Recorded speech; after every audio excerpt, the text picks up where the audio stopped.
embrace this narrative and you talk about it, you can actively point to instances where the narrative is being distorted, try to find reasons against it, and try to gain some level of narrative control. Second of all, how do this norm is communicated? First of all, it's probably explicit feminist campaigns, whether this be rallies, whether this be petitions, whether this be posts on Instagram, whatever, just things that people do to get this message out. Second of all, it looks like individual conversations between women and feminists, just talking about this issue, considering the various implications of it. And finally, it's probably just trying to control some level of media around how sex is portrayed, how people perceive and engage with it. Finally, just quickly having to fight the feminist movement, probably truthful, people engaging with prominent, important people and celebrities who have a large amount of political sway and kind of things they say. Second of all, it's probably like the rank and file feminists who just kind of go about feminism on a day-to-day basis. That should be a point set up, hopefully that is all clear. First argument then explaining why people have a better experience of sex. First reason to explain is that there's a number of stigmas, which means people currently have bad experiences with sex. What are these? First of all, it is social stigmas around sex that portray shameful, something we should talk about, something we should hide. Second of all, it is a historic enabling and encouraging of the objectification of women and the commodification of sex. Third of all, it's doing things like the restriction of spaces that people feel safe talking about their own sexual experiences. These are the reasons why there is some level of restriction that occurs in the status quo. How do we fix this and what are the benefits of it? The first way we fix this is by increasing the normalization of discussions and feelings around sex and desire. Because first, as noted in the introduction, we accept most people engage in sex, and no one that treats it positively is just on the face of it a good thing. Like clearly this is a good thing to do this kind of thing. But the way this happens and when we disrupt these negative things is first of all, we set positive examples for how people can engage in sex and talking about sex by leveraging the power and the influence of those notable feminists, those celebrities, and that kind of thing. Second of all, it's doing things like normalizing discussions about sex between feminists so people can be more clear and more upfront about their experiences and their understanding of sex in a way that does just remove a lot of the stigma. It's very beneficial for a lot of people. That explains quite a significant normative benefit for society and government, which means people feel far freer talking about their feelings in a way that is incredibly important and pivotal to a lot of people's lives. The second thing to explain in this argument is that this enables political support for policy around sex. The first thing to explain here is that in the absence of the feminist movement embracing a narrative and embracing a movement about sex positivity, it's incredibly difficult to have a powerful stance on it. Because ambivalence or kind of negativeness, like sex negativity, I guess makes it quite hard for you to frame and power any arguments about sex. Because it removes, you talk about it, it means you have more legitimacy. Why is it then this kind of embrace ensures we have better policy? First of all, it ensures we have more coherent social norms and narratives around consent and sex. It is first of all ensuring and impacting on people the importance about consent in different situations, the nuances of consent through a huge quantity of education. Second of all, it is enabling and allowing social outrage for violations of consent, explaining how important this is, and ensuring that there is a huge level of backlash for violations do occur. Third of all, it is doing things like lobbying members of parliament and there are bad and restrictive norms and narratives around sex and policy change to change the makeup of our society in this way. Second of all, it is enabling people to speak out about specifically negative and abusive sexual experiences, because by normalizing discussions of sex, you remove one of the largest barriers, one of the barriers to talking about those kinds of issues. Instead, people get a huge amount of solace or legal reprieve as a result of these discussions. This is a huge impact on the debate that I don't need to wave off. Third of all, we explained to you it allows for reform and regulation around sex work in a way that is really beneficial. Because first, our work with sex work happens symmetrically on both sides. The second part of law, which is embracing sex positivity, you provide a voice for regulation. You can explain how and why it is important to protect sex workers. You know, suddenly have quite a strong and powerful political base. That should then explain why on a normative basis and on a political basis, it's very good and very powerful for the feminist reproduction narrative. Before I move on to the second explanation, I'll make sure to conclude it. Yeah, so what's the difference with this game of life? I don't know, like definitely talk about it. Alright, cool. Second explanation then, why the feminist movement actually gains some level of narrative control in a way that's very good. The first thing to note here is that symmetrically on both sides, there are a lot of actors who want to corrupt and utilize narratives around sex, either for first of all exploitation of people via sex, or second of all through removal and the ostracization of the feminist movement, whether this be because it's beneficial to them, or second of all it challenges their way of life. First of all, defining where this kind of thing happens. First and most crucial was, one, is in religiously conservative communities that are very afraid about things like sexual liberation. They do things like strawman feminism, or at least specifically only talk about feminism as a mechanism for complete sexual liberation in a way that might be against their specific religious framework. The way the feminist movement fixes this by engaging with this narrative is by actually providing their own perspective in a way that can be moderated, in a way that can be specific to the communities they're trying to address. What this means is that they can do things like focus on the importance of consent in sex, ensuring that women have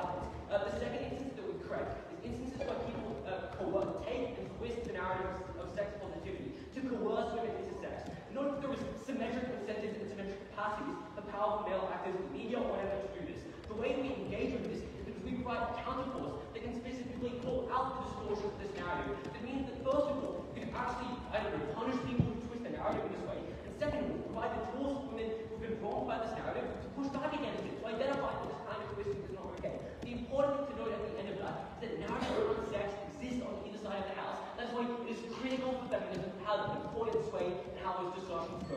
As a result of this, Oregon government is able to clearly explain to you a normative benefit and a policy benefit that happens pretty clearly and certainly, but additionally will explain why feminism as a whole gets stronger. Very proud of Oregon government. Speaks to my personal romantic ties about women, but sex can be great. It can also be underwhelming, regrettable, and sometimes sad. Cultivating a life without sex is honestly totally legitimate. Shout out to my asexuals. Feminists should avoid, I think, taking a position on the goodness of sex and should instead be neutral as to its value. 4 things from this speech. First, how feminism does its messaging, explaining that it's often ineloquent and poorly expressed. Second, that this diminishes feminist messaging on legal remedies for sexual assault and on body neutrality. Thirdly, this erodes and alienates people from their own experiences of sex when it is discussed as glib and quotidian, which most people don't experience sex as. Fourthly, this promotes a belief in kink and BDSM as safe when it's frequently not, and it puts people at risk to their life and to their limb, and we think that is awful. How does this actually happen? Because I think opening government actually missed what this debate is about. It looks like messaging that sex is something good to be open at and also good to engage in. Sex is a thing that most people are doing, is what they say at opening government, and therefore it is an endorsement that it is good and fun. Even on the side, I would suggest also I was on the side of saying that having lots of different partners is something that is desirable. Sex is enriching to do experientially, and you should probably pursue it, that it is something that gives most people's life value. How then is it disseminated? I suggest feminism is dominated by young people, and the easiest barrier to participating in feminist messaging happens on social media. This is where feminists are, this is where sex is discussed, this is where intimate stuff happens to happen, I would suggest, in most of our lives, as they exist in 2024. And this is a setting in which, you have girl talk podcasts where 2 women are talking to each other about, their personal sexual experiences, and they, promote sex positivity throughout those podcasts and view that as feminist messaging. I suggest these are the contexts in which messaging around sex is often done really poorly. And that's the reason that people's understanding of sex is intensely varied. It varies by culture, your level of experience, the things you like. And I would suggest, because you only have your own experience with which to draw on from sex, and you really only have a small percentage of what sex looks like to draw on, that people have a tendency to universalize their own experiences and project those as those that are usual, those that are common, when they are often not. And their experiences of enjoying sex, having fun, having sex with 10 people are, enjoyable, when for many people they may not be, actually. And I would suggest that people, because they don't know what it looks like on the other side, how the experiences they've had could look badly for another person, are often terrible at driving the nuances that opening government want them to. People are bad talking about sex. It's difficult to know what's kosher to share about, what is, fair to talk about, who to talk about, who you've had sex with, the ways you've had sex with. There are a lot of stigmas around it, which mean that talking about sex is often awkward. People are inarticulate. They're prone to misspeaking in ways that flatten messaging down quite a bit. It's hard to give nuance about the things that need nuance with regard to sex when you are promoting, sex is great, you should have lots of it. I've had hookups and those hookups were great.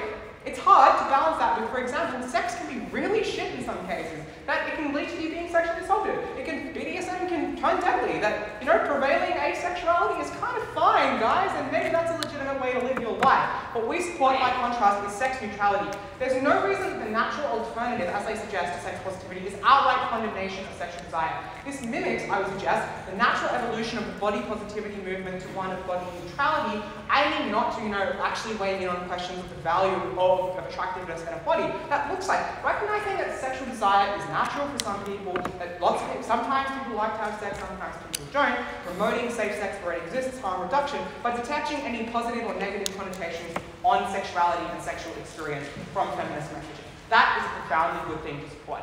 One, because it does not cede rhetorical ground on key feminist priorities. Firstly, it becomes far more difficult when you promote sex positivity to argue for legal remedies against sexual assault. This is especially the case where feminist movements are nascent, for example, in the developing world, and where legal remedies are often pretty peremptory, because people are easily able to respond young feminists by saying, well, I'm now very confused. Do women want to have sex? Do they want it or not? You're calling wolf. You said sex was great. You want to dress like sex is awesome. So why are you upset about me having sex with you? Women reclaim their sexuality. Well, they want us to believe that, we're just like them, that we're equal. But then why are they holding us to a different standard? If they're sexualizing themselves so much, then why can't we also be sexual agents? Which makes it really difficult to draw the lines about what is sexual assault and what is not, which is imperative for arguing for legal remedies for sexual assault. This is a rhetorical ground that feminism would be ceding, which is intensely regrettable. Secondly, this undermines body positivity, because there are countervailing norms of who is sexy, whose body type is people want to have sex with, that skews on fatphobic lines. I can tell you from fucking personal experience,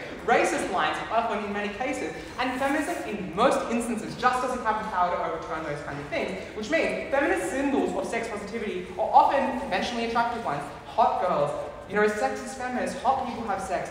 But if you're not someone who gets a lot of fucking pussy, then you feel shit about yourself when feminism says that's a way to be feminist and that's a good way to live your life. You feel like your participation in the movement is contingent on your sexual value, which often skews on things which are not actually important, like whether you're fat, whether you're a racial minority, which we think is intensely regrettable. And feminists should not see that kind of messaging. Second, this erodes sex is an important part of life. Before that's the issue. Do men want to have violent sex?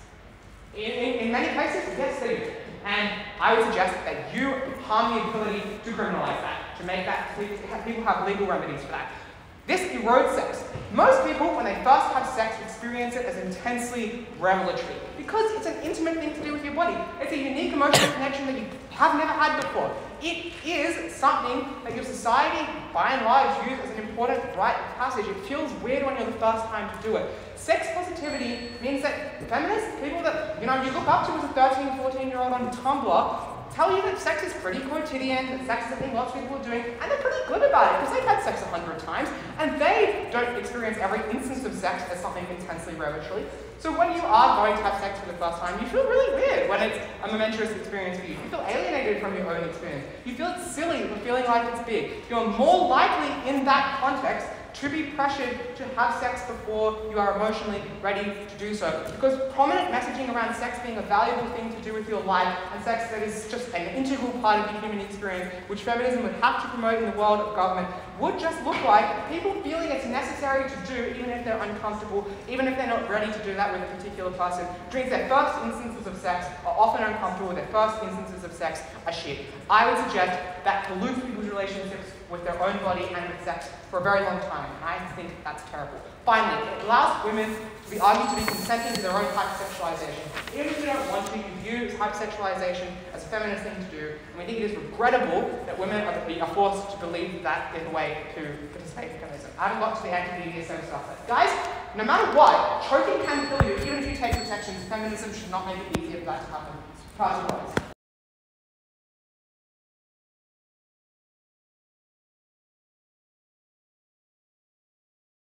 The greatest trick the patriarchy ever pulled was making women complicit in their own sexualization, in telling women, young women, that sex is a source of value and a fear or apprehension towards sex is weird, and that sex is quotidian and not something deeply spiritual and intimate that you ought care a lot about. You prime these women to disregard their concerns, society to treat them like sex objects, and them to normalize discussions of and opt into harmful sex when it is something that is often quite bad for them and often not something they can consent to perfectly.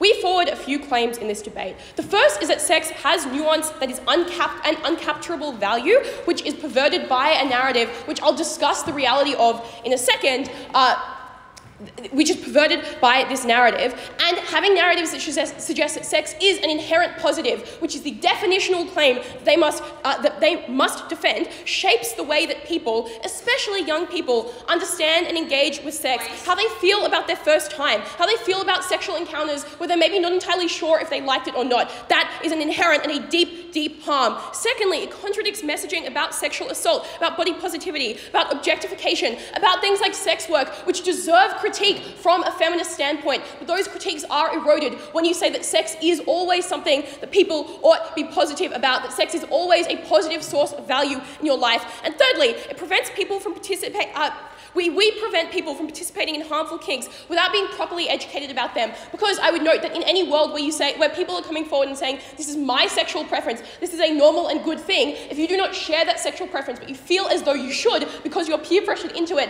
that is something that you adopt poorly, leads to people doing things like trying out choking for the first time and either dying or getting seriously hurt. Those are all massively deep harms for some incredibly vulnerable people, but they also have flow-on effects and harms to things like the policy that OG want to talk about so much. So let's firstly talk about what this narrative actually looks like. And I would note OG's definition of sex positivity is incredibly convenient. And I think the problem is they say that this is the status quo, but obviously the feminist movement is currently embracing a range of narratives around sex. They have to defend the specific narrative about sex positivity. I think there are a bunch of other manifestations of some of the claims they're talking about regarding things like consent that don't stem specifically from sex positivity. The first thing they describe it as is discussions about consent and like opposing stigmas on saying that like if you want to have sex we ought to burn you at the stake. The first thing to note is unclear that we can't also have these, like under our side, these messages don't also exist, because sexual assault is a crime. That is not something that was identified by the stance of sex positivity.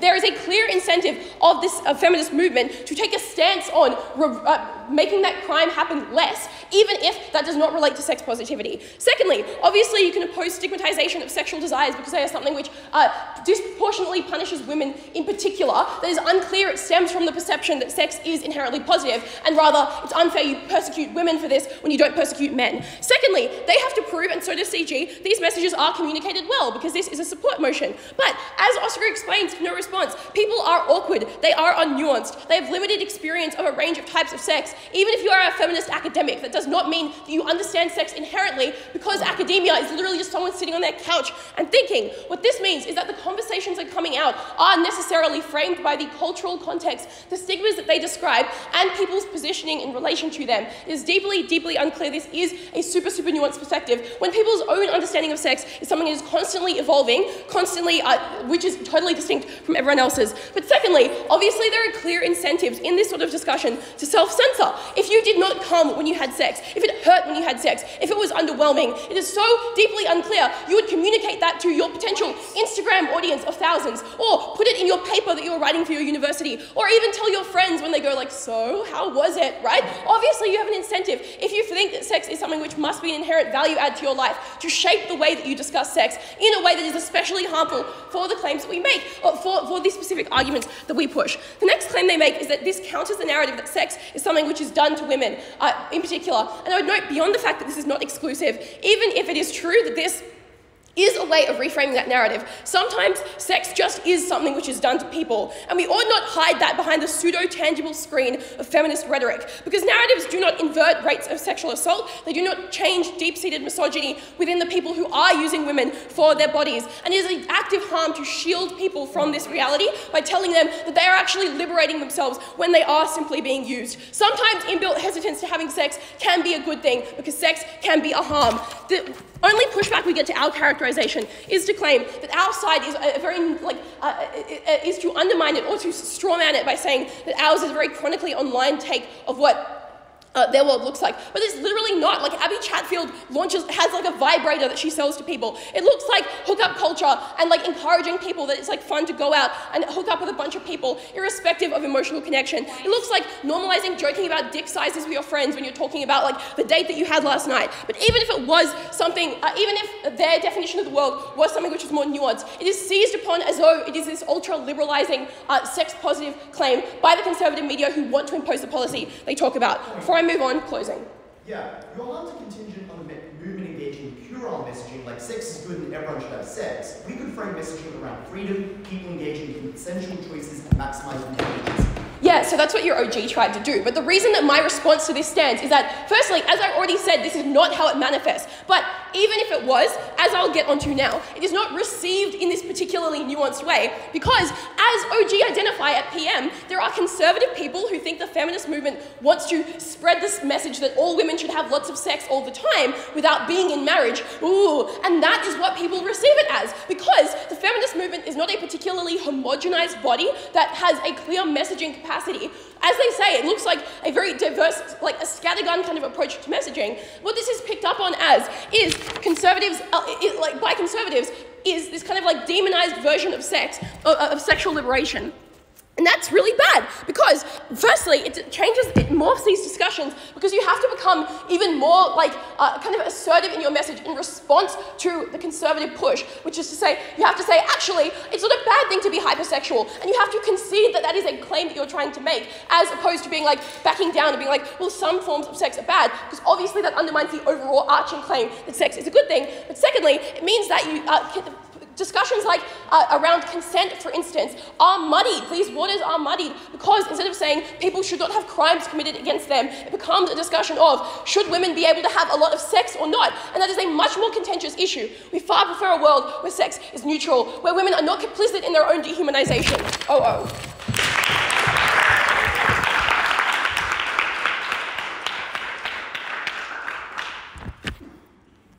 I thank the Deputy Leader of the Opposition for that speech, and I welcome the Government member to begin the closing half of this debate. Hear, hear.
Because if all sex is bad, many women who are not fully educated on this thing are unable to determine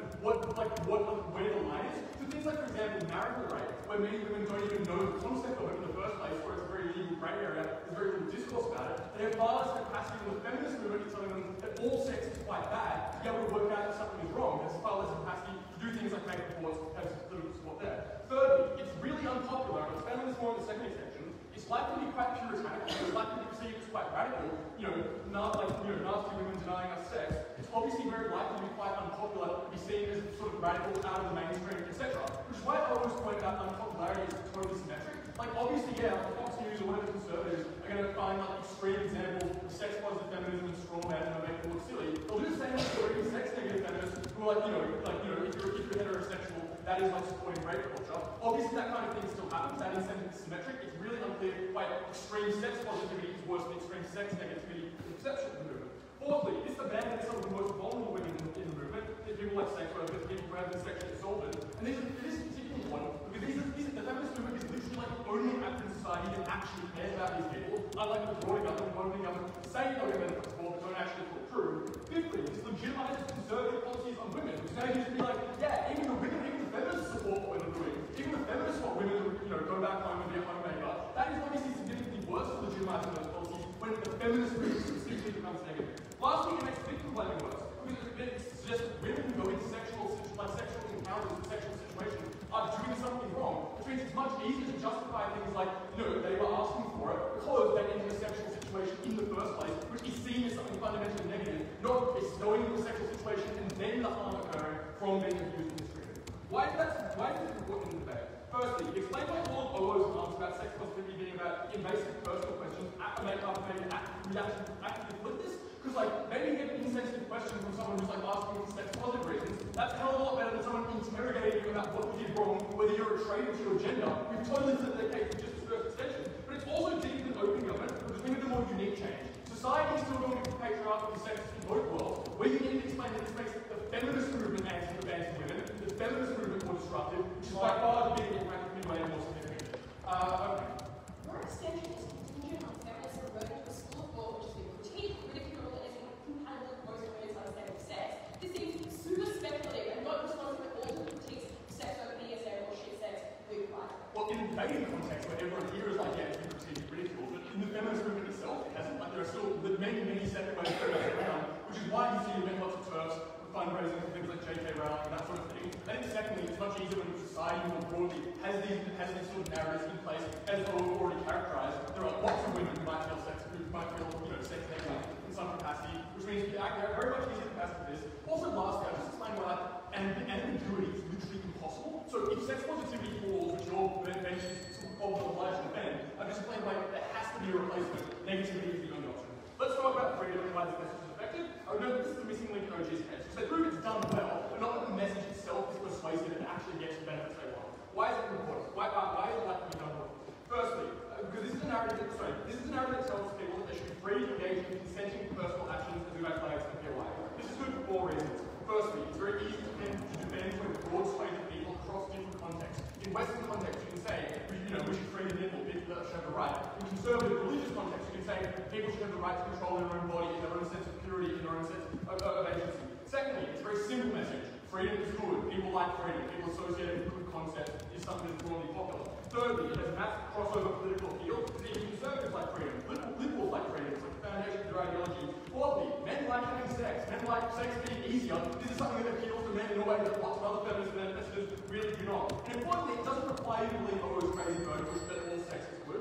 It's good because it defends other important rights like gay marriage and people making choices themselves. It reframes social liberties about individual choice and not socialist stuff. It's easier to explain with less confusion, and it makes the key obligation that the feminist movement has to defend the most vulnerable women, which most likely only get to close the government.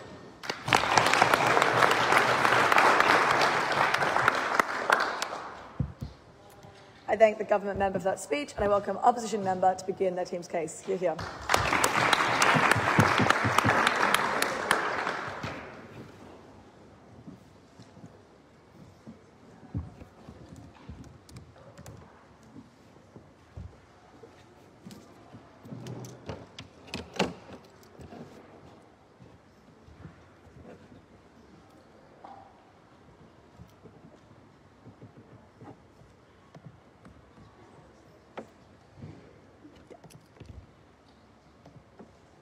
government appeared to miss the sexual revolution of the 1960s. In the West, where the feminist movement's advocacy is the strongest, there is greatest ability to change minds where this debate takes place.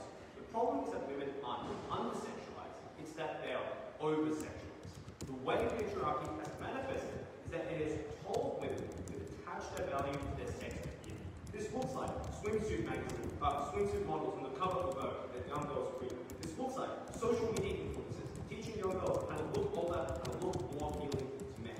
In that context, the government's discursive strategy is to try and change the valence of that attitude. To say, well, actually, having sex is about making you feel sexy as opposed to being sexy for a man.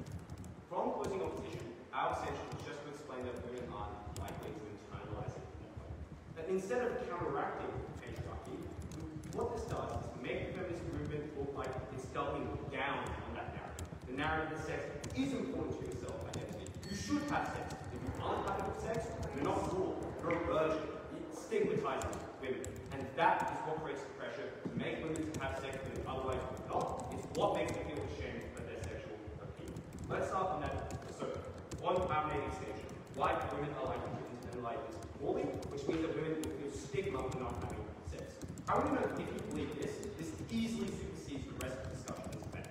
Because Garfinch's claim is that, well, the message is itself good and it's spread well. And our opening just says, well, no, the message is spread poorly and the message is itself bad. Maybe that's true. Sometimes it's true, sometimes it's not. We just bypass this discussion entirely because we just explain that the way women internalize this narrative, given the already deep-seated internalized misogyny that they feel, will always be in a way that is ultimately against their interests. I have 3 reasons to believe that this is more likely why women are internalize this poorly. The first thing to establish is that women have internalized patriarchy with this message that they should base their self-worth on sex appeal first before they hear this feminist movement counteracting narrative. Oh no, this indoctrination happens extremely early. It's when you watch women in Hollywood movies. It's when you see how women are portrayed in advertising billboards. When women engage and see what the message of the feminist movement is, that is when they are far, far older. It's when they're in university, in late high school. And by that time, it is already too late for 2 reasons. Firstly, because people inherently have a primacy bias. The values and the ideas you hear first are the ideas that latch. And that means, in the fact that you believe those values, which means that contrary interpretation you are far more resistant to. But secondly, because this creates a confirmation bias. Because even if you hear the feminist movement, and even if the feminist movement's message is super nuanced, you're just not going to comprehend it in that way. You're more likely to comprehend it as doubling down on the set of values that you have already internalized. The second thing to say is that independent of the timeline in which people are likely to internalize the nodes that influence the related patriarchy's version of this narrative are far more numerous than the feminist movement. Like, for instance, what the government would have the feminist movement do is to counteract the force of capitalism. Because it is capitalism that wants women to attach their values to their sex appeal, because that's how capitalists get to sell makeup, it's how they get to sell clothes, it's how they get to sell dating apps, like Tinder, which are explicitly advertised on the basis that it is a vehicle for casual hookups are good. But secondly, not only do they have to contend against the largest economic force in the world, they also have to contend against how sex is talked about among other women. Because no matter how prevalent you believe the feminist movement is, not all women are feminists, and most women do not necessarily carry it in that way. Now, our opening position says, well, the way people are generally reticent to talk about sex, they're generally prudish. That's true, but there are, of course, many women who feel comfortable talking about sex, who do things like tell their friends about their body counts. And by way of a reverse selection effect, those women who are obviously the most comfortable in expressing themselves, which means that they're the ones who are the most sexual. But if you believe that the only ones talking about it, they inflate everyone's perceptions and standards of how much sex people are having. They're the ones who look fools for having sex. And that is what people's standards of how much sex they should be having, and it sets those standards incredibly high. The last thing to say is that women who are already primed to believe the narrative that sex is good and something that should be something they attach to their sense of self-esteem, precisely to counteract the historical narrative, and there's a backlash to the historical narrative that sexuality all people oppressed. That's because if you believe that conservative institutions in the past have rigorously told women to refer to sexuality, and women obviously have also an intense desire to rebel against it. The problem is that they go too far in that direction. This is the same way that, for example, the people who leave religions that are conservative, like the Catholic Church, are often the ones who are the most likely to take up the most drugs and most sex afterwards, because they are precisely backlashing against it. It's why they're likely to take it so excessively. Because to counteract the narrative that says that, well, sex is immoral, they have to believe, no, sex is really moral. It's extraordinarily moral, which is why people don't like it. Feminist sex positivity empirically looks like a centering of enjoyment and pleasure, when every other narrative you described is one of seeking validation. This is narrative people need. Again, a good explanation of why the message is good. It's not how the message is heard and internalized. Next, on the counterfactual, we explain that in our world, when the feminist movement is sex neutral, and still upholding the general principle of safe autonomy is important, that is when the feminist movement appears distinct to the narratives that they appear to be counteracting. The problem in their world is that the feminist movement loses their ability to critique for the reason that the feminist movement's discursive practices and the patriarchy's practices bleed together. It's instead of counteracting the patriarchal message, it feels that the feminist movement is feeding into that. And that is incredibly poor, firstly, because it means that women are more likely to feel pressure to have sex. Not just because the social narrative is telling them to do that, but now they also feel like it's the feminist movement that is endorsing that. It's the feminist movement that say it's also feminist to have a lot of sex. It's women who perceive that they have that license to approval. And that simultaneously makes it very, very hard for the feminist movement to then critique that afterwards. It's confusing. The feminist movement was flip-flopping, which is why the critique is far, far weaker. Secondly, it also explains why the feminist movement finds it difficult to interrogate the various beauty standards that people might not necessarily feel. Because again, they might feel betrayed by the feminist movement. They might be like, oh, you're the one that told me to care about this. Why should I listen to you? Is that cognitive dissonance that is great when the feminist movement entwines its rhetoric down in patriarchy? It's precisely why, even if they don't know the enemy, they will believe that this is fed into the enemy. Those reasons are proud of those.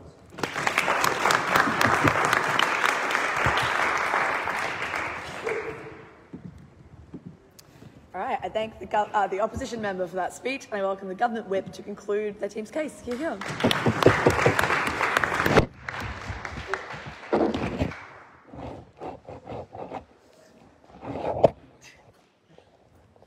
In a second, once we fix the phone. Yeah.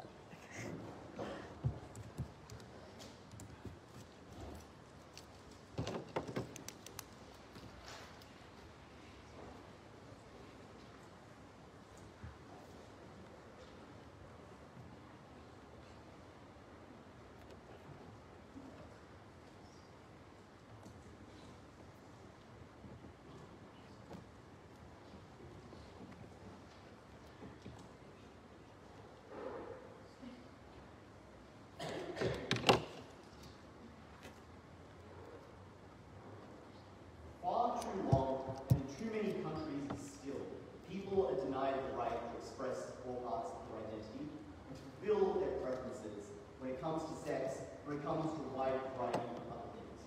The disgust-based morality of Puritans tells them it's wrong, it's taboo, it's impure, they're not allowed to do those things, the way things are done, and it's not what you're trying to do.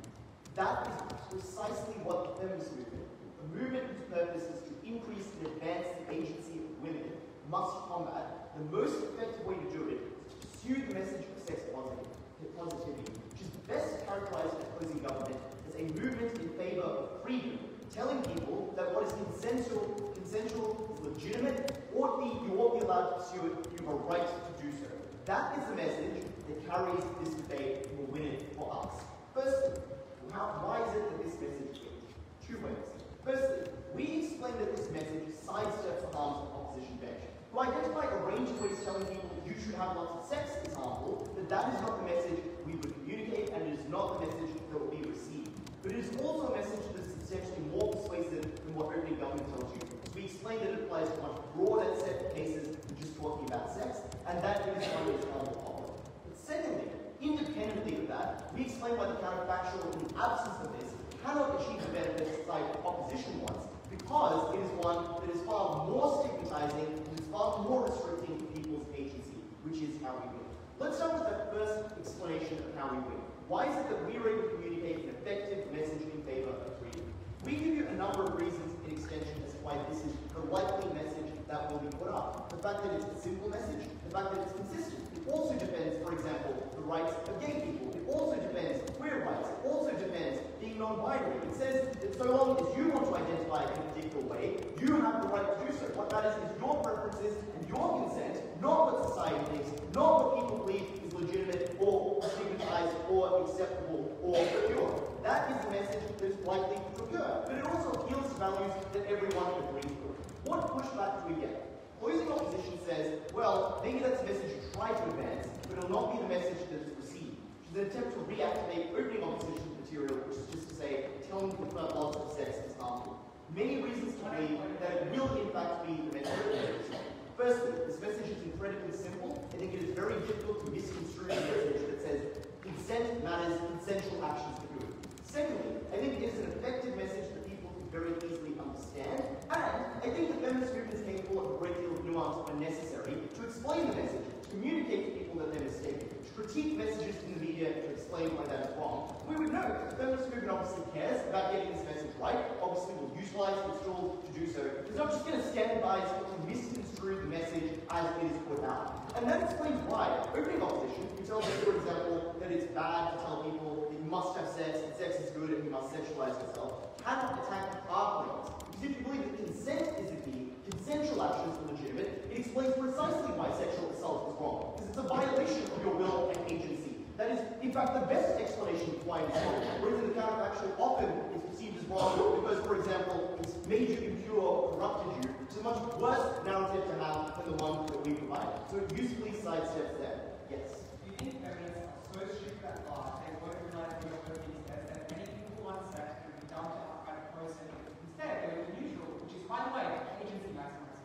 Firstly, being neutral is absolutely not agency maximizing. Being pro-freedom and pro-agency is agency maximizing. And secondly, absolutely the feminist movement is capable of the level of actually telling people a message. I don't see why it is so difficult for them to just say the thing that they believe, people to understand the thing that they believe. Secondly, though, this also weighs up over opening government because it broadens the scope of what this debate is about. It's not just about do people have better or worse success. It defends people's rights, not just within the feminist movement, but within other movements that are important. It explains why freedom is good generally. It supports people's rights, and that is the important contribution we bring. But secondly, we also explain why the counterfactual is likely to be said as the likely counterfactual. The fact that, for example, the feminist movement has supported these positions for a far longer time than it has supported, for example, sex positivity. The response we get from closing opposition to say, well, the sexual revolution happened, so obviously you can't put the genie back in the bottle. But firstly, in many, many countries around the world, the vast majority, the sexual revolution has not happened, and those puritan attitudes absolutely still exist in developing countries. The most important context in debate. But secondly, trends absolutely can and do reverse.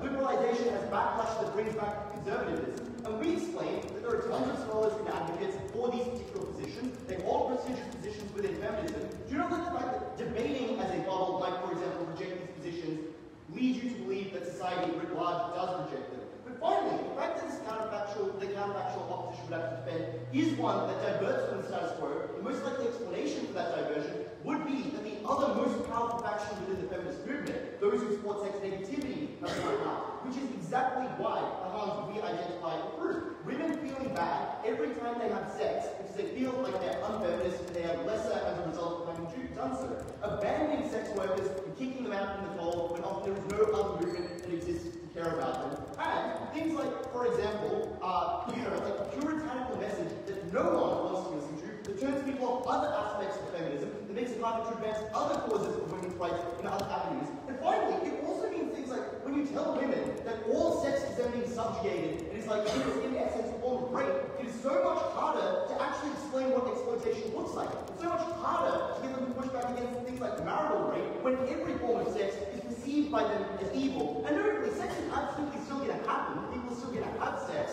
either for reasons of just like reproduction. People often want sex. It's a fact of life. It's so much worse when every time that sex happens, people feel like they're being subjugated, and people cannot differentiate that sex from much worse forms of sex that can and do happen, that they should be able to identify, that they should be able to push back against. At the end of this debate, the biggest harm was a counterfactual where we reverted to sex negativity that was definitively proven closing government. We also gave you a message that was pro-freedom, that defended the thing that the feminist movement had the strongest obligation to care about, promote the defended people's rights, not just when it came to sex, when it came to how they identified, when it came to how they wanted to live their lives. We're incredibly proud to govern.